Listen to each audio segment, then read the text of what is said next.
Selanjutnya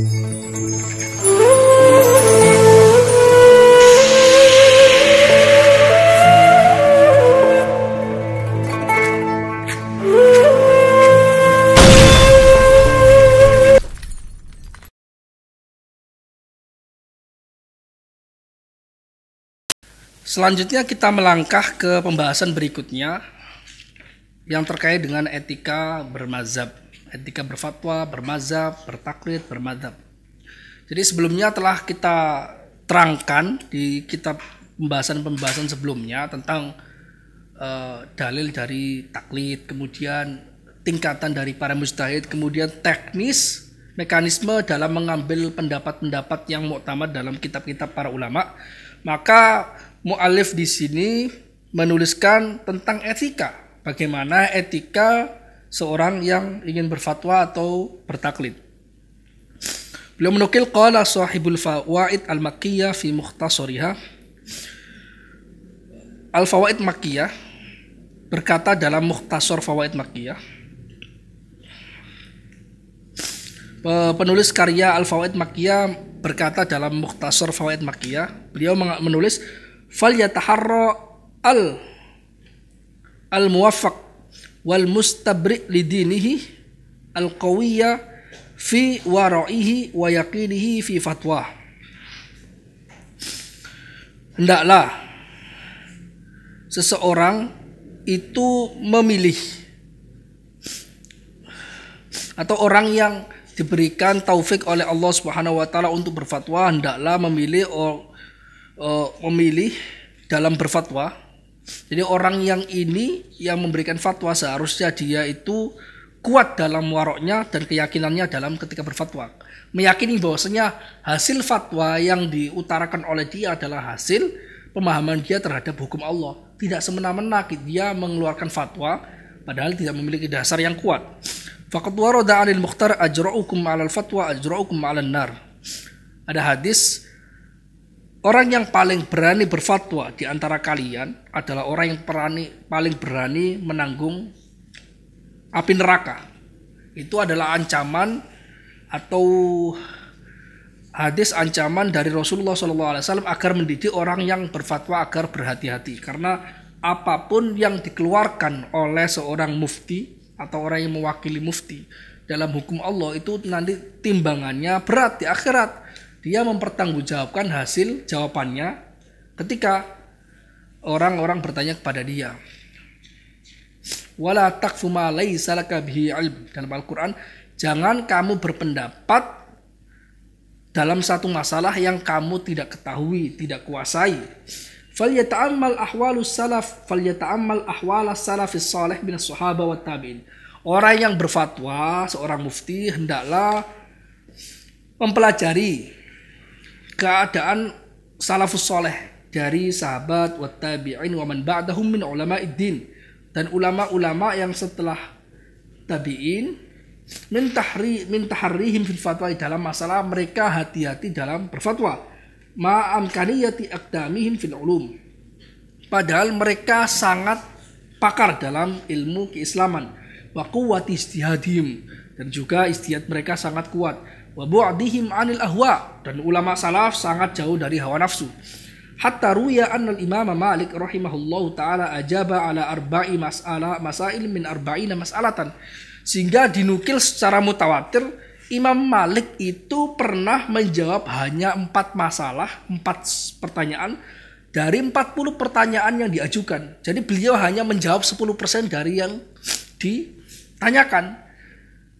Beda dengan orang-orang zaman sekarang yang cukup berani berfatwa, dia tidak ditanya pun berfatwa.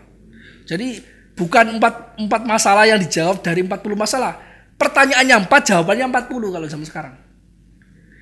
Imam Malik ditanya 40 masalah, karena beliau tidak memiliki kehati-hatian, maka hanya menjawab 4 masalah yang benar-benar beliau ketahui.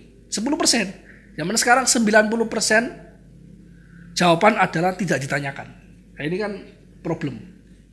Wa qala fil baqi wallahu alam, 36 masalah yang ditanyakan kepada Imam Malik itu beliau menjawabnya dengan wallahu alam, Allah lebih paham, saya tidak paham. Itu salah satu contoh yang sangat mutawatir tentang Imam Malik ketika beliau tidak menjawab 40 pertanyaan, hanya menjawab 4 masalah.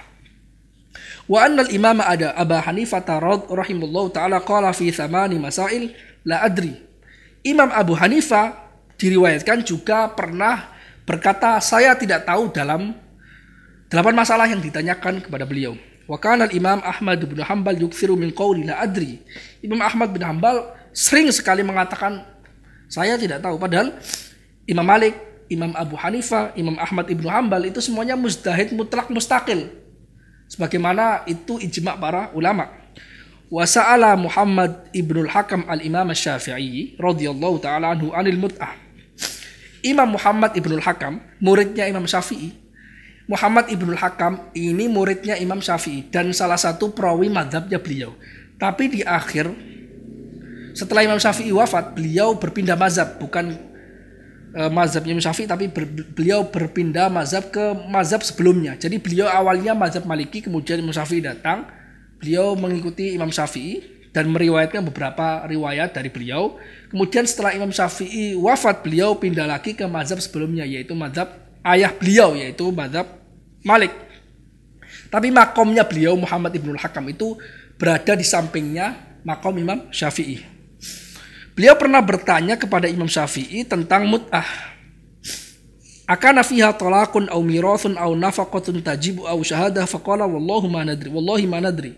Apakah mut'ah itu ada tolaknya, atau ada warisannya, atau ada nafkah yang wajib dibayarkan, atau dia persaksian? Imam Syafi'i mengatakan saya tidak tahu. Ma'anna haula min ajalli as-salafis salih. Padahal ulama-ulama 4 mazhab ini, imam 4 mazhab ini termasuk ulama salafus salih yang ternama, yang sangat disegani keilmuannya, disepakati keilmuannya sangat besar. Wa kana Amirul Mukminin Ali bin Abi Thalib radhiyallahu taala wa karrama wajhah. Amirul Mukminin Ali ibn Abi Thalib, yaitu yang diriwayatkan sebuah hadis yang sangat terkenal sekali, ana madinatul ilmi wa aliyun babuha. Saya Nabi misal adalah kotanya ilmu, sedangkan Ali adalah pintu menuju ilmu. Itu adalah sahabat Nabi yang termasuk yang paling cerdas, yaitu Sayyidina Ali ibnu Abi Thalib, yang menguasai ilmu dhahir dan ilmu batin. Riwayat-riwayat ulama sufi, riwayat ulama mazhab itu banyak sekali dari Imam Ali ibnu Abi Thalib. Beliau berkata, wa abraduha ala kabidi salasan qalu wa ma dzaka ya amiral mu'minin qala an yas'ala ar-rajul amma lam ya'lam fayaqul Allahu a'lam. Dan pendapat yang paling menenangkan hati saya itu ada 3. Mereka bertanya, apa itu Amirul Mukminin? Beliau berkata, seseorang ditanya tentang pendapat yang ia tidak ketahui, lantas ia menjawab Allahu a'lam. Ini termasuk pendapat yang paling disukai oleh Imam Ali ibn Abi Thalib. Wa ani bin Abbas radhiyallahu taala anhu, junnatul ilmi la adri. Beliau mengatakan tameng, perisai ilmu adalah kata-kata la adri.